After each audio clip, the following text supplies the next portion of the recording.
గురువుగారు అసలు నాయకుడు అంటే ఎవరు? ఆయన్ని ఎలా ఎంచుకోవాలి మనం? అంటే కుల, మతాలు అని కాదు గానీ, నేను పొలిటికల్‌గా అడగట్లేదు. ఒక నాయకుడికి ఉండాల్సిన లక్షణాలేంటి? నాయకుడు అంటే రాముడిలా. ఉదాహరణ చెప్తాను, మీకు పట్టుకుంటాను. రాముల వారు 11,000 సంవత్సరాల పరిపాలనలో బయట ఒక గంట కట్టించారు.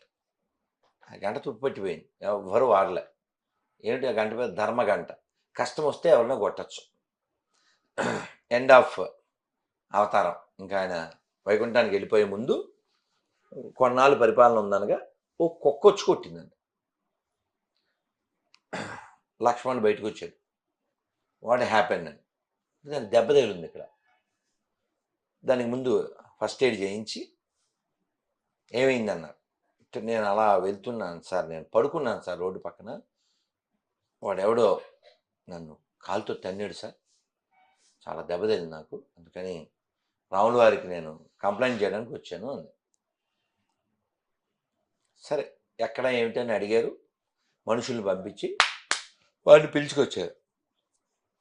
ఈ కుక్క సీట్లో కూర్చుంది, వాడు కింద కూర్చోబెట్టారు. బాధితురాలు ఎవరు? కుక్క కదా.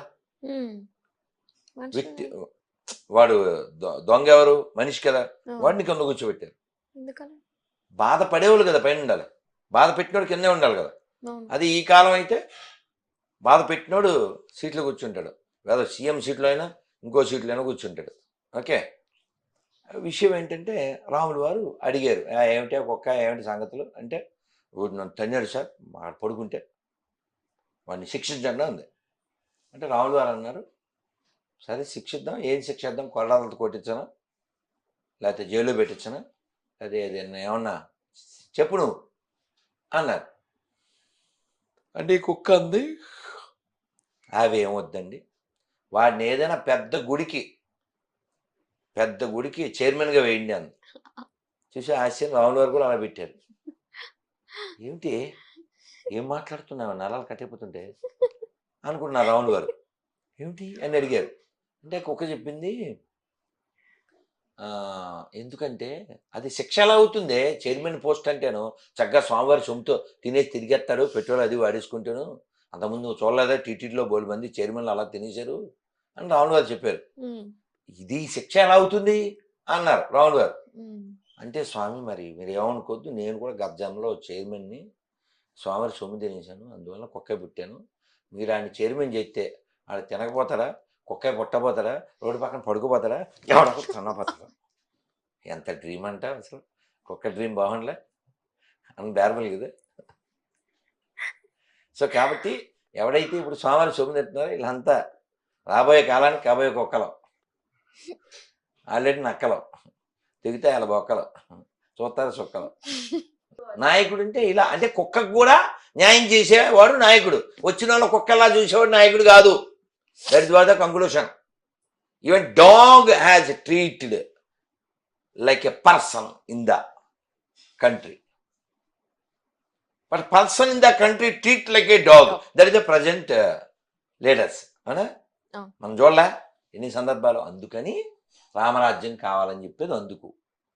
Rama is the best king, best son, best husband, exemplary friend, exemplary brother.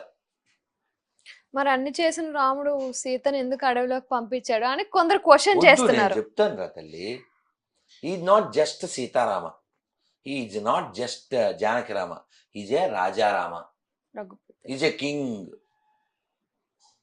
Personal విషయం కంటే ప్రజలు ముఖ్యం అనుకున్నటువంటి వాడు రాముడు. నువ్వు రామాయణం చదవలేకపోతే లౌకిక సినిమా చూడు చాలు.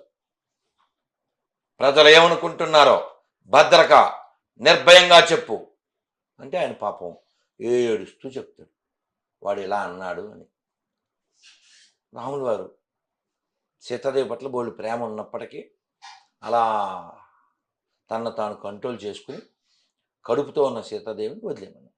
అంటే రాజు పట్ల ఒక్క మచ్చ కూడా ఉండకూడదు అనేటువంటి ఉద్దేశం అదొకటి. దాంతోపాటు అవతార సమాప్తి, ఆ పిల్లలు రామాయణం నేర్చుకోవడం, రాజుకి ప్రజలు ముఖ్యము తన వ్యక్తిగతం కంటే అని చెప్పడం, ఇలా చాలా ఉన్నాయి. కానీ ఇప్పుడు దరిద్రం ఏంటంటే ప్రజల సొమ్ముతో పిల్లల్ని మేపేస్తుంటారు. తేడా ఉందా లేదా? ఉంది. అందుకు రాముడు. అందుకనే అన్నమయ్య పాట ఒకటి ఉంటుంది. రాముడు లోకాభిరాముడు